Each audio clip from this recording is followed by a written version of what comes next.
बिस्मिल्लाहिर्रहमानिर्रहीम। अस्सलाम वालेकुम नाज़रीन, आप यूट्यूब और फेसबुक चैनल देख रहे हैं। मैं राना उज़ैर हूँ। नदरकाम अफ़वाज पाकिस्तान की जानिब से ईरान को मुंह तोड़ जवाब दिया गया। अगर यूं कहूं कि ईंट का जवाब पत्थर से दिया गया है तो कहना गलत नहीं होगा। तो अब की बार जो है वो सूरत हाल मजीद खराबी की जानिब बढ़ रही है, क्योंकि पाकिस्तान ने जो जवाब दिया, फिर ईरान जो है वो इस वक्त मुकम्मल तौर पर रेड अलर्ट पर है। कुछ बड़ी खबरें हैं जो लेकर आपकी खिदमत में हाजिर हुआ हूं। सबसे पहली खबर पर आज हमने बात करनी है। ईरान और पाकिस्तान की जो ताज़ा तरीन सूरत हाल है, जो अपडेट्स आ रही हैं, वो अच्छी नहीं है कि पाकिस्तान इस रेड अलर्ट पर जा चुका है और खौफनाक तसादुम की सूरत हाल पैदा होती हुई दिखाई दे रही है। और बॉर्डर्स की जो इस सिचुएशन है, ईरान की जानिब से अब जो जवाबी कार्रवाई है, दिस इज वेरी इंपॉर्टेंट। उस हवाले से अहम तरीन तफसीलात जनाब आपके सामने रखनी है। और फिर पाकिस्तान की सियासत के हवाले से खबरें हैं कि इंटरनल पॉलिटिक्स में भी इस वक्त इमरान खान के खिलाफ जो इंतहाई कदम है वो उठा लिया गया है। और ये जो सजाए मौत के जो पेपर्स हैं उन पर दस्तखत करने की खबरें, ये मामला और माजरा क्या है, उस हवाले से भी कुछ इंपॉर्टेंट डिटेल्स आपके सामने रखूंगा।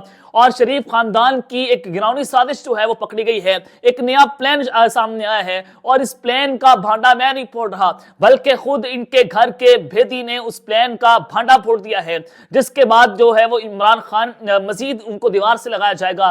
साल 2024 के इलेक्शन में कौन सा एक घिनौना प्लान है, और अफवाज पाकिस्तान की जानिब से भी फिर मुंह तोड़ जवाब आया है। उस हवाले से भी कुछ आम तरीन तफसीलात। लेकिन अगर आपने चैनल को सब्सक्राइब नहीं किया, चैनल को सब्सक्राइब कर लें, बेल आइकन को दबा दें। आने वाली तमाम तरह अपडेट्स आपकी खिदमत में बर वक्त पेश होती रहें। नदरकाम पाकिस्तान तहरीक इंसाफ में अंदरूने खाना लड़ाइयां जो हैं वो बढ़ती चली जा रही थी।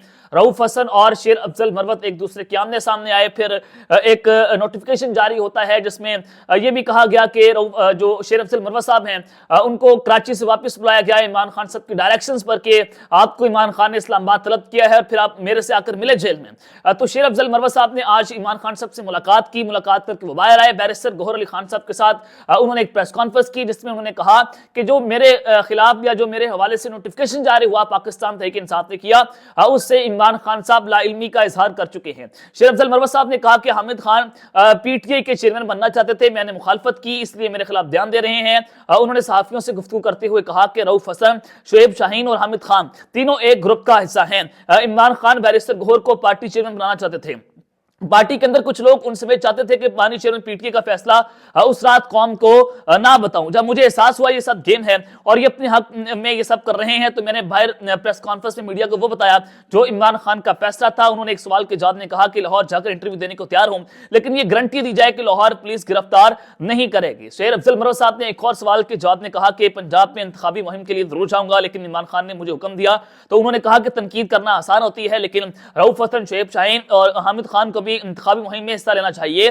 तुम तीनों जुर्रत करें, अपने लिए इंतखाबी मुहिम करें, क्योंकि उन्हें अंदाजा ही नहीं कि फील्ड पर किन हालात का सामना करना पड़ सकता है। और फिर दूसरी जानिब बैरिस्टर गौहर अली खान साहब जो हैं, आज उनकी इलेक्शन कमीशन के हुकाम से अहम तरीन मुलाकात हुई है और राय के मुताबिक जो है वो इस मुलाकात में आम इंतखाबात के हवाले से गुफ्तगू हुई।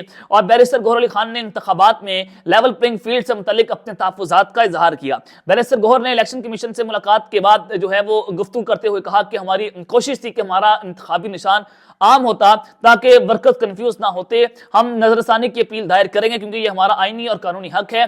अब नजरसानी अपील करने का मकसद मुझे समझ नहीं आ रहा, क्योंकि चले ये तो पाकिस्तान तहरीक इंसाफ को हक हासिल है, क्योंकि 3-0 का फैसला तीनों जजेस ने जो है वो नजर सानी की जो अपील का हक है वो पाकिस्तान तहरीक इंसाफ से छीन लिया। अब किसके खिलाफ जो है वो अपील की जाएगी, किस फैसले को बुनियाद बनाया जाएगा कि अगर एक इजाफी नोट भी पाकिस्तान तहरीक इंसाफ के हक में आ जाता तो फिर पाकिस्तान तहरीक इंसाफ उसको बुनियाद बनाकर सुप्रीम कोर्ट ऑफ पाकिस्तान के फैसले के खिलाफ इंट्रा जो है वो कोर्ट अपील दायर कर सकती थी। लेकिन ये भी उसके लिए पाकिस्तान तहरीक इंसाफ के लिए ये दरवाजा भी चीफ जस्टिस काजी फाइज ईसा साहब ने जो है वो जनाब बंद कर दिया है।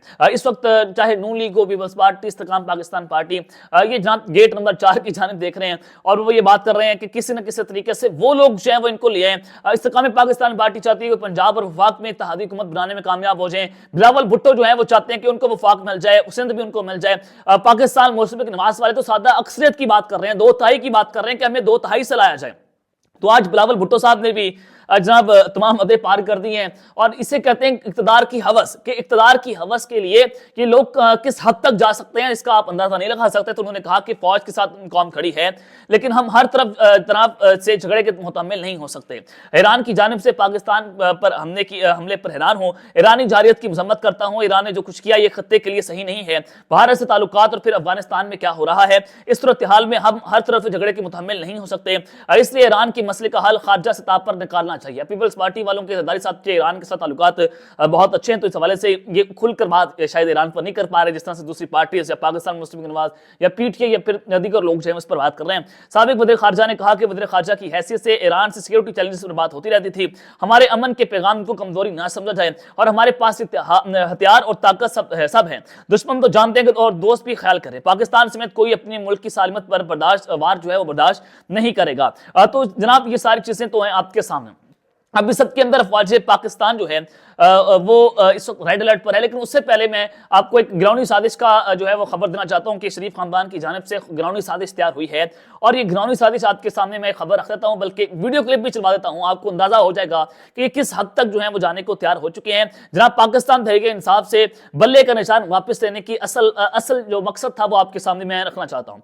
ये जनाब फैजल हुसैन चार साहब ने एक दावा किया है कि जो पीटीआई के आजाद उम्मीदवार की हैसियत से इलेक्शन लड़ रहे हैं वो इस सूरत में जीतेंगे और उनको यकीन दिलवाएंगे कि जनाब हम आपके साथ खड़े हैं। उन्होंने कहा कि आपका मतलब समझे कि वही लोग जिन्होंने पाकिस्तान तहरीक इंसाफ को तोड़ा है और वो पीटीआई का हिस्सा नहीं बनेंगे, बल्कि वो आधे से ज्यादा लोग इस्तेकाम पाकिस्तान पार्टी में आ जाएंगे और वो जीत कर भी पाकिस्तान तहरीक इंसाफ का हिस्सा नहीं होंगे। तो जरा ये फैजुल हुसैन चौहान साहब की गुफ्तगू सुने, फिर बात करते हैं।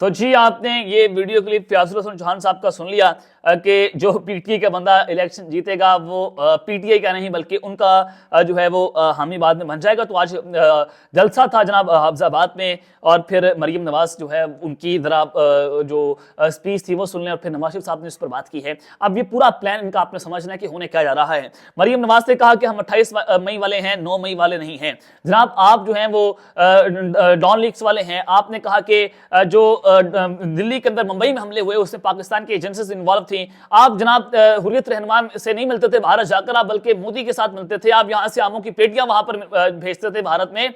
आप जनाब जो है वो यहाँ से साड़ियों के गिफ्ट जो हैं वो भारत भेजा करते थे।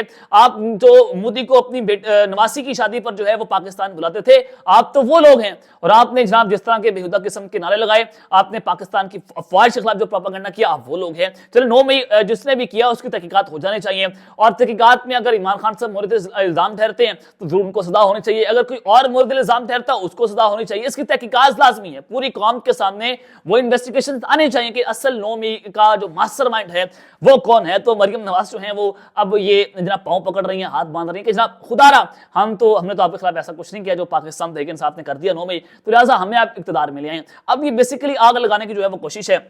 और उन्होंने कहा कि 28 मई वालों ने मुल्क बनाया और 9 मई वाले मुल्क में आग लगाने वाले हैं। और फिर दूसरी जानिब नवाज शरीफ साहब ने एक बार फिर से वो डायरेक्ट तो एस्टैब्लिशमेंट पर वार नहीं कर पा रहे, अब वो किसी और के कंधे पर बंदूक रखकर जो है वो एस्टैब्लिशमेंट चलाने की कोशिश कर रहे हैं। उन्होंने कहा कि मुझे वजारत उज़्मा से ना निकाला जाता तो आज मुल्क खुशहाल होता। 5 जजों ने, अब जनाब वो 2 आदमियों के नाम मिले जिसका नाम आप जो है वो जलसों में लिया करते थे।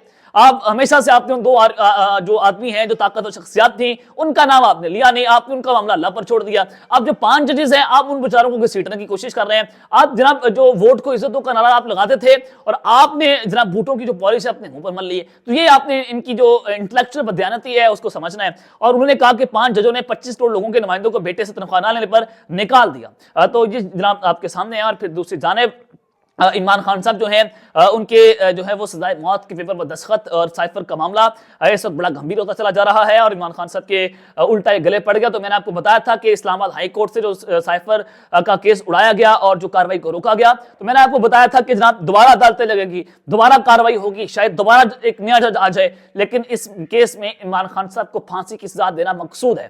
یہ میں نے آپ کو بتا دیا تھا. تو آج جو عمران خان صاحب کے سابق پرنسپل سیکرٹری اعظم خان ہیں, انہوں نے عمران خان کے مطالبے پر قرآن پر ہاتھ رکھ کر عدالت میں بیان دے دیا ہے. دس از ویری امپورٹنٹ. اور انہوں نے اڈیالہ جیل میں سماعت ہوئی جس میں انہوں نے کہا کہ عمران خان سے جو ہے وہ کہ معاملہ خان صاحب نے کہا کہ یہ قرآن پر ہاتھ رکھ کر جو ہے وہ لفظ دیں, جس پر یہ قرآن منگوایا گیا. اور انہوں نے کہا کہ جناب میں یہ بات کرتا ہوں اور میں نے باقاعدہ طور پر قرآن کو چومتا ہوں. اور انہوں نے پھر اپنا بیان جو ہے وہ ریکارڈ کروا دیا کہ میرے چارج چھوڑنے تک سائفر کی کاپی واپس نہیں بھجوائی گئی.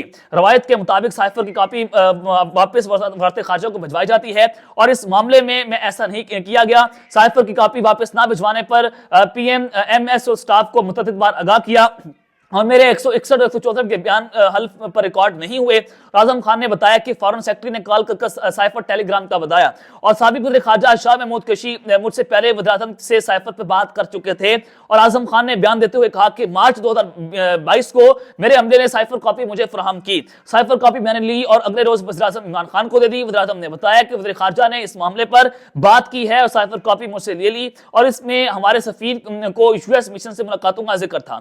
سابق پرنسپل سیکرٹری نے کہا کہ وزیر اعظم نے امریکی حکام جو سائفر بھجوایا خان صاحب نے اس سے بات کی کہ اندرونی مداخلت ہے پاکستان کی انٹرنل پالیٹکس میں اور لگتا ہے کہ یہ میسج اندرونی ایکٹرز کے لیے ہے, اپوزیشن منتخب حکومت کو تبدیل کرے اور ہمارے خلاف عدم اعتماد لائی جائے. سائفر کی کاپی وزیر اعظم نے اپنے پاس رکھ لی اور بات بھی نہ ملی اور انہوں نے بیان دیتے ہوئے کہا کہ عمران خان نے ملٹری سیکرٹری, اے ڈی سی اور دیگر سٹاف کو معاملہ دیکھنے کو کہا اور انہوں نے سائفر معاملے پر عوام کو اعتماد میں لینے کا کہا. میں نے وزارت خارجہ سے جو ہے وہ فارمل میٹنگ کا مشورہ دیا اور کہا سیکرٹری خارجہ ماسٹر سائفر سے میسج پڑھ کر سنائے اور ان کا کہنا تھا کہ بنی گالہ میٹنگ میں سیکرٹری خارجہ نے سائفر پڑھ کر سنایا. میٹنگ میں فیصلہ ہوا کہ سائفر معاملہ وفاقی کابینہ کے سامنے رکھا جائے گا اور وفاقی کابینہ میٹنگ میں معاملہ نیشنل سیکورٹی کمیٹی کے سامنے رکھنے کا فیصلہ ہوا. اور اعظم خان نے اپنے بیان میں کہا کہ نیشنل سیکورٹی کمیٹی میں فیصلہ ہوا کہ متعلقہ ملک کو اندرونی معاملے میں مداخلت پر ڈی مارچ کیا جائے. اب اس نیشنل سیکورٹی میٹنگ میں جنرل باجوہ صاحب موجود تھے, جنرل فیض صاحب موجود تھے اور دیگر لوگ وہاں پر اعلیٰ حکام وہاں پر موجود تھے. پاکستان نے ڈی مارچ کیا. تو اس کیس میں عمران خان صاحب جو ہیں وہ کہاں پر مورد الزام ٹھہر رہے ہیں یا کہاں پر جو ہے وہ ان کی بات ہو رہی ہے. تو دس از ویری امپورٹنٹ کہ یہ بیان الٹا عمران خان صاحب کے گلے نہیں پڑا بلکہ یہ بیان ان لوگوں کے گلے پڑ چکا ہے جنہوں نے یہ کیس بنایا. لیکن اس کیس میں کہیں نہ کہیں سے باریک واردات ڈال کر عمران خان صاحب جو ہیں ان کو لٹکانے کی جو ہے وہ پلان چل رہا ہے کیونکہ خان صاحب کو 3 آپشن دیے گئے ان کے مقابل سرنڈر, ڈیتھ یا پھر جو ہے وہ ڈیل. تو خان صاحب نے کہا کہ جی میں جناب جو ہے وہ اس وقت ڈیل نہیں کروں گا بلکہ مرنے کو تیار ہوں. پھر دوسری جانب جناب ایران جو ہے وہ پاکستان سے اعلان جنگ کر بیٹھا ہے اور ذرائع یہ بتا رہے ہیں کہ ایران کی فوج IRGC جو ہے انہوں نے اپنے میزائل پاکستان کی سرحد کے قریب لگا دیے ہیں اور وہ جو ہے وہ پاکستان کے خلاف استعمال کرنے کا ارادہ رکھتا ہے. لیکن پاکستان کی ایئر فورس اور فوج پاکستان اس وقت ہائی الرٹ پر ہے اور وہ اس کارروائی کا جواب دینے کے لیے جو ہے وہ ہم وقت تیار ہے. اور پھر پاکستان کی فوج کے شعبہ تعلقات عامہ اس بیان نے جناب بتایا ہے کہ 18 جنوری کو صبح پاکستان نے ایران میں ایئر اسٹرائکس کی ہیں اور حملے میں دہشت گردوں کے ٹھکانوں کو نشانہ بنایا گیا. ان دہشت گردوں کے خلاف کارروائیاں کی جو پاکستان میں حالیہ حملوں میں ملوث تھے. تو پاکستان کی فوج نے بھی اس پر جو ہے وہ اپنا پریس ریلیز جاری کر دیا. تو پاک فوج اور عوام ایک پیج پر ہے اور ہم مل کر دشمن کا مقابلہ کریں گے. اب تک لیتے ہیں, اپنا خیال رکھیے گا اور اس جنگ کا ملازمی خیر اللہ نگہبان. پاکستان زندہ باد.